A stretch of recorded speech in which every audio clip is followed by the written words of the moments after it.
Welcome to the tea again with April. We're in a government shutdown. People are hurting. It's not just the federal quadrant in Washington, D.C. The tentacles extend beyond Washington into this nation. I've said it before and I'm going to say it again. It's not just Democrats. It's not just Black and brown people. It's everyone. Red states alone, over 900,000, almost a million people in red states alone will be impacted. Federal government workers. That's just red states. So this is not a Democratic or Republican thing. This is an everybody thing. And it's unfortunate from the White House, you cannot necessarily always trust what is said. You have to go fact check and use critical thinking. And with us today, I'm just very pleased to have Paul Osadebe with us. He is a member of the steering committee for the Federal Unionist Network. And Paul Osadebe is a federal worker who says that he is on the list for removal. He's one of those federal workers who are impacted. It's not just the air traffic controllers. Everybody's focused on the air traffic controllers and TSA. Every time I go through TSA, I'm flying every week. And I tell them, thank you for working, because that is a national security issue. All of this is a national security issue. Paul, thank you so much for joining us. In this moment, what do we need to know? Because I understand that if this thing is not fixed in a week and a half, it could go much longer than anticipated. Absolutely. We've been in a shutdown for a couple of days now, and people are facing the risk of not being able to pay their bills, not getting their paychecks, and not being able to work and provide the services that we came here to provide. But it's really important to know that we've been in the middle of a shutdown for 9 months now. Huge parts of the government have not been able to do their jobs, including my part of the government. I work at the Department of Housing. I'm a civil rights lawyer. I try to make sure that you have access to equal housing wherever you are, no matter who you are. That's what I wake up every day to do. And we have been under so many restrictions since day one. So many people have been fired or forced to resign or prevented from doing basic work for you, the American people. And that's what they want. They're trying to use this shutdown to lock that in and to make it so that the government after this is what it is during a shutdown. Fewer people, fewer services, and less help for you. People and services are being cut, ripped apart. Now let's go to you specifically. So basically, the Fair Housing Act of 1968 is not even in existence anymore in this administration. You are a civil rights lawyer in the housing department. That's crazy. But see, this is what I learned from the first administration, from the first Trump administration. They shut down the Civil Rights Division of the Justice Department. Mm-hmm. So were you surprised when that they're trying to remove you from housing? No, I mean, I expected some pretty significant changes, um, but people had worked in the first administration, and there were a lot of things that they disagreed with and that were improper and that could have been challenged. But that is a completely different situation from what we're dealing with now. It's gone from uh, gag orders telling us we can't talk to other parts of the government and to parts of HUD itself to make sure that HUD is following the law, all the way to just getting rid of investigations, getting rid of charges that we're legally required to bring. Like, we are the part of the federal government that when someone comes to us with a complaint, we're legally required to investigate that and then charge that. If we find that discrimination probably happened, every part of what I just said is being dismantled. The investigation, charging, settling, all of it. And this is different than anything that's happened before. This isn't just like a policy disagreement. This isn't about priorities. We're not being allowed to enforce the law. So people are being left unprotected. So you were on the list for removal. Were you getting paid when you were put on the list, or are you no longer being paid? I'm currently still being paid, but due to the shutdown, I'm not being paid. So it's uh, the same things that are happening to me already are now happening to everyone through the shutdown. So there are various lawsuits from unions against the federal government in this shutdown. In reality, what do you think will happen? I think the lawsuits can buy us time, and I think that they'll win on a lot of the things because a lot of these actions are blatantly illegal. There's no justification for them at all. It's just an attempt to silence and scare and threaten people into not having their rights. But ultimately, the win from unions is not going to come from the courts because the courts are kind of cooked. We all know that. Um, it's going to come from people power. It's going to come from lobbying. It's going to come from organizing in the workplace, which is what fun is about and what unions are about. And it's going to come from all of us using our influence and our voices, whatever we can to connect with people that care about having housing or healthcare or veteran services, whatever it is that you care about. There's so many more of us that care about that than tax cuts for billionaires or uh, allowing the president to have yet another power. If we all join together, I think we could see a lot more change than what we're seeing right now. You said that it's going to buy you some time. What do you mean? Is it buying time if the government is open again and it buys you time from not having another shutdown or creating a CR? Because the CR is basically over healthcare. And how do you buy time if they're fighting over another issue and you guys are in the middle? What I mean is that in the past, when they've sued over things and won initially and then lost, that was several months of services for people.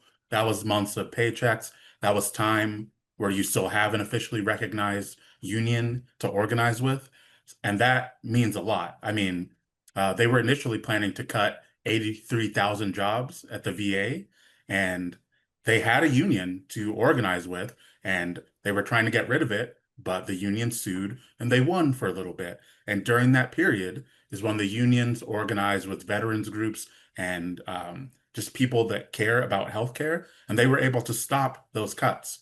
That's what I mean by buying time. And in that time, we can do a lot to save things. People are afraid. I have never seen the fear that I see with people right now. And you saw people out walking in the streets and protesting, but people are scared to people. Now, they're not afraid to be whistleblowers, but they're afraid to speak up in the office. Are you encountering a lot of that? Because I know you're looking for people power, but I'm seeing people are more afraid to speak up in this moment. Yes, there's definitely a lot of fear, and that's something that's been created, of course, through firings, through retaliation, through new policies, everything that they could do to kind of put a check on people's willingness to speak out, they've done. But in this moment, in addition to all the fear, we're also seeing a new level of solidarity among coworkers. Like I'm in group chats with so many of my coworkers. We're going to go to a potluck together later today. We've been brought together more by all this as well. And we've seen that collective action is a lot stronger than anything that you do individually.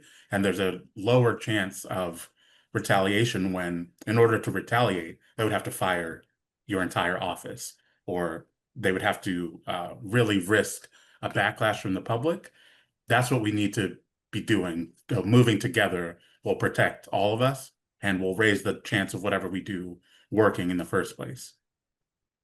Republicans have always wanted smaller government. What cost? I mean, some of these furloughs will be permanent. They're not coming back. What is the cost? Because we already know that national security is at risk at the airports. Mhm. People aren't being able to travel like that. We're seeing airports shutting down because air Yeah. traffic controllers are not able to pay their mortgage. TSA people, how do you show up for work when you don't have gas to get to the job and money to have your uniform laundered and money for lunch? Just to eat. Yeah, just to eat. Yeah, it's a lot of people seem to think that the government, what it does is not necessary, or that it only does things that they don't like, but it does so many things that are central to day-to-day life making sure that the air and water is clean and breathable, making sure that healthcare is funded. Your hospital, whether you use Medicaid or Medicare or not, that hospital would not be there if it was not funded by Medicaid. Um, Veterans healthcare, I mean, housing, the nice new housing that you're dreaming, you're saving up for, it's not going to be there if a bank decides we don't want to put it there Mm. because there's too many Black people there, or there's too many just people of color, too many families with kids live there. That's what I'm supposed to be regulating and making sure that that housing is built where you live. But without the government there, that's not going to happen. So this is the new redlining. This is the new redlining. If I don't want keeping those you want in and those you don't want out. It's not just about race anymore. And let me tell you, I understand about redlining. And guys, if you don't know, look it up. It started here in Baltimore. I'm from Baltimore, Paul, and I made a deliberate decision to move in a neighborhood that they told us we couldn't move into in the 50s and 60s because they told us not to. And Yeah. now we're going back to that. The importance of you and your job, the job in general, the freedoms and the rights are being removed, as well as the job, SNAP, WIC, services, payments to people. We are in a crisis. This is crisis moment, guys. Yeah. And it's not it's crisis. I don't know if anybody called it out, but I'm calling it out. And the bottom line is it impacts you. And not only just, okay, so let's say you're not a federal worker, but you get federal services or services that get federal funding. Look, Paul, even in entertainment industry, they get grants. I was told from an A-lister who I cannot say her name, and you guys know who she is because you guys love her to death. She's won awards, Grammys, well, not a Grammy yet, Oscar. She may have won a Grammy. She's won Oscar. She's won a whole bunch, Golden Globes. And she said in the entertainment industry, they're not getting grants. Those are some things happen. But think about this also. It's not just federal workers. For those businesses that sit around these federal office buildings that rely on dry cleaning support, that rely on food, lunches, breakfast, etc., and all those other support agencies, they're going to be impacted. The economy is going to tank. This is a turn that we're watching. This is a crisis. Paul, if you had a chance to talk to the president of the United States, what would you say to him right now? I would say we just want to serve the American people. We took an oath to serve the people, defend the Constitution, and protect people. And all we're asking is to be allowed to do that to the fullest. So I'd ask him to get out of our way, let us do our jobs. And ultimately, that oath is an oath to defend the Constitution and the American people against all enemies, foreign and domestic, and someone who takes away their services, takes away their free speech, takes away their right to organize.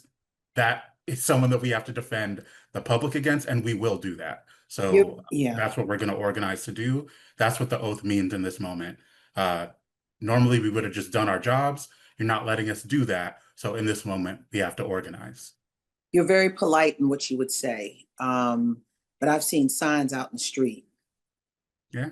Yeah, that have some very provocative words, some pejoratives as well, I like to keep it respectful, even if he doesn't always, I will. This isn't a respectful moment. This is life or death. I watched something yesterday, a woman who worked for the FDA who gives the announcements about regulation for pacemakers. There's no more information coming from the federal government if your pacemaker is defective or if there's a recall. People don't understand the depths of where this is going. I know someone I work with, I have family members who have pacemakers. Mhm. Recalls on food. Guys, this is impacting you. You better look at your meat. You better watch your produce. This impacts you in so many ways. Paul, is there anything else you'd like to add? Because I'm getting kind of upset because it Um, didn't have to be. since the election, I've heard a lot of people saying that, well, I didn't vote for this, and this is not I don't want to get involved in fighting back against this because we've been fighting for a long time. People aren't listening to us. And I get that. It's very frustrating to see all this being done when you didn't support it. But what they want is for you to drop out, to not be involved in things. They're counting on that. If everyone who felt that things are going in the wrong way were to just take one or two steps to defend what they care about, join with other people to defend what they care about, we'd be in a much better place. This is not the time to say, it's above me. This is not my problem. It's your I'm going to let problem. y'all handle it. No, no, no, no, Your no. problem. That is what they want from you. You It's cannot your give that to problem. them. Every aspect of life is touched. And the last government shutdown, the longest government shutdown that Donald Trump had, it was the longest in history, 30 some days, and it was during Christmas time. And people who were furloughed or told they didn't have to go to work, they got their money back. Now this time they're talking about they don't know if they're gonna get their money. Yeah. There are going to be bankruptcies. There's going to be communities impacted. I'm not just talking about households. I'm talking about communities with foreclosed homes. The economy is going to tank. You're going to see a lot more people going to church, going to food pantries. This is a crisis. And just think about this. This is the president is saying this is the Democrats' fault, but who's in charge? Then on top of this, Paul, and I'm going to let you go. The last government shutdown was over something petty, over a temper tantrum over the border wall. You didn't say it, I'm saying it because I'm still there. I was there. Over a border wall during Christmas time. Mhm. It's Marie Antoinette, let them eat cake, because there's not an understanding of the plight of people when you sit in a lofty perch and you can go travel to another place and let your family get billions of dollars of business while people just trying to figure out how I'm going to pay my cable bill, how I'm going to keep my lights on, how I'm going to keep my phone on, how I'm going to put my kids through school, how I'm going to eat. Mhm. I'm sorry. Yeah, it's worth getting angry about. My mother was a government employee. A lot of my family are government employees. I get it, but I also get the ripple effect. The economy is going to be impacted, guys, and it's going to impact you. Paul Osadebe, steering committee member for FUN, the Federal Unionist Network. Thank you. Thank Thank you. I you. don't think we are outraged enough. And Yeah. I'm inviting you back to come back and give us the lay of the land, detail it. And I wish you well. You're a lawyer, and I know you can't say so much about your situation, but please go out there and fight, continue to fight. And I thank you for what you do. And thank you for joining us for the tea. Come sip some tea with us some more, okay? Love to. Thank you, Paul. Thank you.